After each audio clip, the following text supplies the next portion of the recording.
Reckon that's where you went to school? Yes, sir. All right, let's go. Let's ball. Health-wise, just the same. No one, no issues coming out of the game, so everyone's fine that way. How tough is it to hear about Sorber, and how different is it to prepare for them knowing he's not going to be there?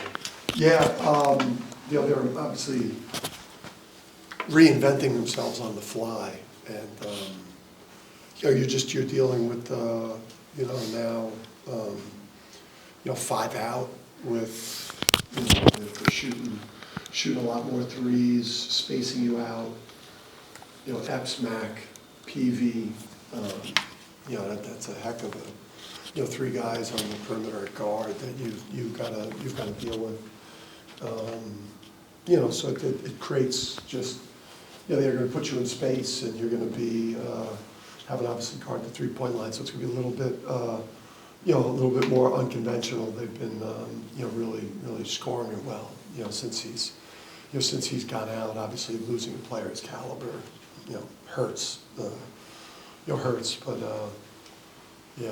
dealing with those guys, dealing with PV. PV is I love watching that kid play, except when I'm like the day before I got to play him. And, that guy is he's an awesome player. So, 2-way player. This guy is like an action hero out there. So, we got to be ready. It's an important game for us. Are you able to do anything to make sure the team's able to keep its spirits up? Especially the last month or so where it's been win-loss back and forth. Yeah. I just think it's you can't live with entitlement. You can't feel like you're entitled to some level of success, whether it's in life or in a particular season. You get what you deserve. You earn the position that you're in. That this team and everyone associated with it, has earned the current position that we're in season. And if we want obviously to feel differently about the season, we've got to go out and earn that by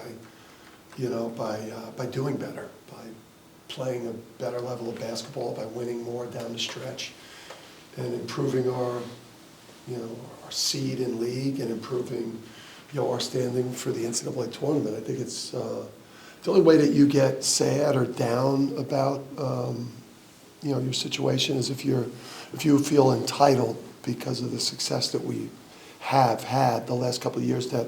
That's where we should be right now.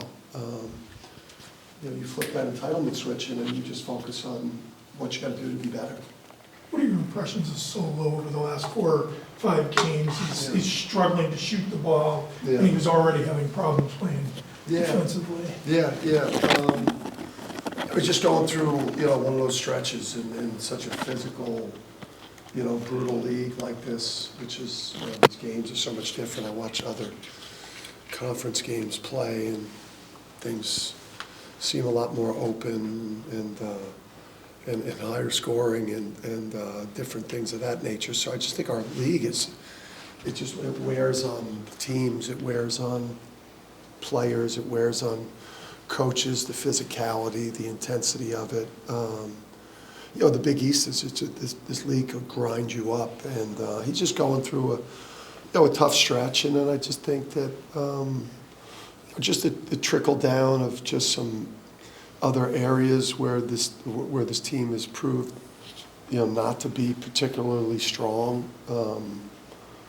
Not being able to get as many stops, be as good a rebounding team. We're not getting easy baskets in transition. He's not, getting easy shots for him. Like some of that is just a byproduct of some of the, just some of the deficiencies around him. He's trying harder on defense. Do you see his confidence waning at all, or is it more just not getting the better shots that he was getting? Yeah, it's. We've played against some really, excellent defenses. They're going to make it tough on you. Creighton's got an excellent defense. St. John's got an excellent defense. Sometimes you just go through tough parts of the year, but he's a strong. He's a resilient kid. He's He's got a strong mental game, that kid. He'll be fine. Not to get too far ahead, but noting the difference in styles between this league and seemingly most others, does that kind of give you hope, looking forward to in a few weeks from now, that things could be a little better for you maybe? Yeah, I would just think generally, excluding what you can, it's obviously it's a 3-game stain, but once we got outside of Maui, we performed, pretty well in those, the home game with Baylor with Alex out, and the game at Texas and the MSG game. We've performed well against non-conference teams. I don't think I could use the last 2 years because this team, it's a different team, but I think some teams are built. Some teams are built for the grind of the grind of a conference season. The physicality for that, and then I think we are tougher to prepare for if you haven't seen us. If you have that familiarity, I think we lose some of that advantage. And because we're not a super physical team, which is, again, it's an off-season priority, we've got to get a lot stronger. We've got to put more emphasis on, when you have physical specimens like a Steph Castle, coming in, or an Andre Jackson or Sonogo, it's like, we've been fortunate enough to have some, but just physical specimens take the court for us. We've got to do a better job in the off season of getting guys like Jalen Stewart, Jaden Ross. Like sophomore year, it should be, physically have, be further along. That way, we got to help them there. Is it late in the game right now to start making sort of major changes to the rotation and stuff? I mean, obviously, it looked like Ahmad was ahead of Aiden the other day, and Tara started the second half. That just might have been because of the game. Yeah, I mean, if it's not going the way you want, you're tinkering, you're giving people a shot. I'm disappointed that I've gotten away from Jay Ross. I shouldn't have done that. I should have continued to play him. He's the one that I'm like, that should have gotten minutes the last couple of games. And I feel like, disappointed if there's anyone this year that probably hasn't had the chances that they deserved more. It'd probably be solely him. And I think it's like who's looked good in practice today is basically who I'm going with outside of the obvious people that have earned their position. Those other people battling for 8, 9 here, that's going to be determined tomorrow night by who showed up the right way for us today solely. You go back to the entitlement thing you're talking about. Is that something you kind of, was that like a realization or something that you came to, and did you have to have a conversation with players that have been here? And yeah, I mean, I've had that with Alex. I've had that a lot with him, I think, the last 2 days. It's like, because of where you've been, it could be really jarring for you to now be in this position. But then when you just look at like, we fairly belong where we are right now based on how we've played and a variety of other reasons why we're in this position, and that just because, we've had our recent success, or because, UConn has had championship level success at other moments, this is life. I mean, it's a great lesson, and there's obviously some things you can't address until you get to an off season in terms of, the mistakes that you've made along the way, however we've gotten here. But what we can control right now is,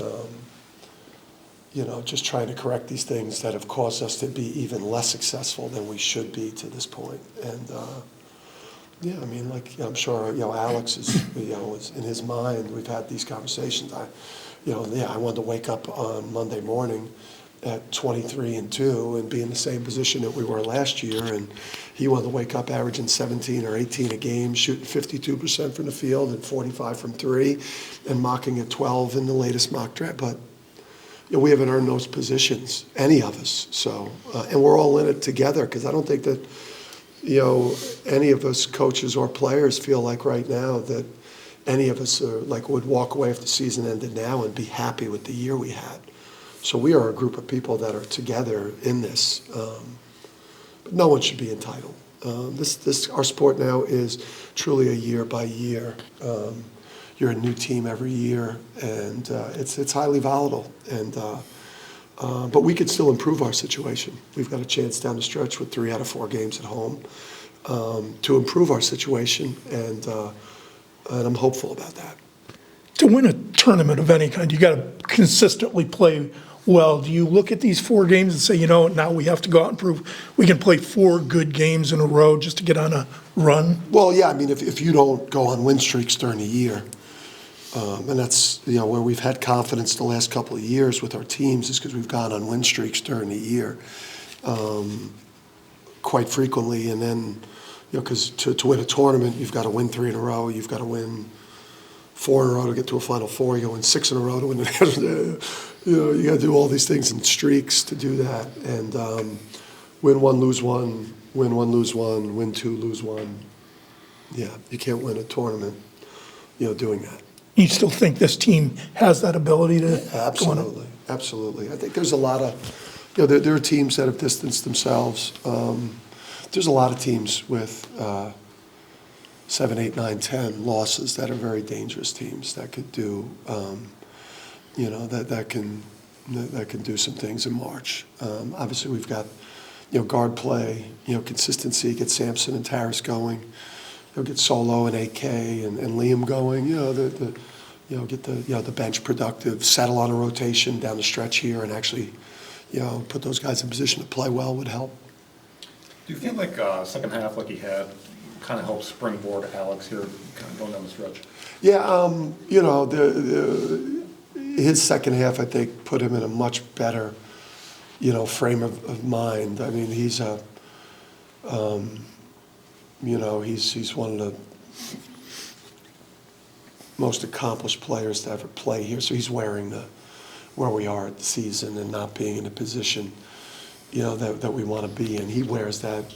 He's different than the other players, than most players you'll ever coach. Like, he takes the stuff as hard as the coaches do. I mean, he cares so much about UConn and his team and how things are going, where he's like rare that way. So you do have to find.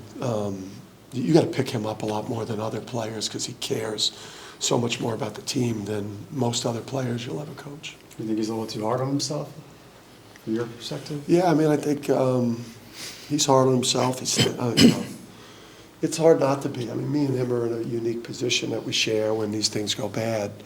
They're not blaming the 8th man or the 9th man. They're not blaming. The video guy. I mean, they blame the head coach gets the blame, and the best player and the most recognizable player gets the wrath on social media or what have you. And that's probably his first time, experiencing this level of scrutiny and criticism, in his career. But that's again part of what he came back to experience and grow from. And deal with. And, if I was a UConn fan, I would never criticize that kid for everything he's done for this program. I would just criticize the head coach and leave it at that, because we would have nothing. We would be being mocked like all the programs that our fans mock if it wasn't for an Alex Caravan coming here and delivering 2 championships. So any player that's done that for a program should probably be hands off. You said that Haas is going to have to deal with this for the rest of the season, but have you seen any improvement? Yeah, I mean, I thought he held up better physically in the game. His brain, Haas has got to make some better decisions out there in the court. I mean, I think we could have lost by 30 if he didn't start the game by making some junkyard dog type of plays on defense and some of that stuff, because we were reeling there. So I mean, we need that that fire and that aggression and that attacking, and then but he's got to kind of run our offense and he's got to be trying to get solo, and when he attacked the paint and bodies came his way on Saturday in the second half, there were chances to find some of our, Liam solo, Alex on the perimeter for lobs to Sampson. He's got to make those reads and play a little bit more like a quarterback, I thought. But his heart and, we obviously, I think this is the best he's looked. He actually practiced pretty decent today. It was the most reps he's got. So. Yeah, and I know Bobby's been going through a rough stretch himself out in Arizona, and obviously that league is brutal too. What kind of conversations have you had with him? I imagine he's picked you up in the past, and maybe it's your turn to kind of pick him up a little bit. Well, I just think that whether it's me and Bob or any of the people that in your network, you're basically just trying to keep each other just focused on like that, the next practice, the next opponent. Just try to avoid as much of the external, with how nasty things can be on social, and just how nasty things could be with the people that cover us that way. That try to create those things. You basically just try to block those things out and just lock in on the next one. Anything else? Thank you.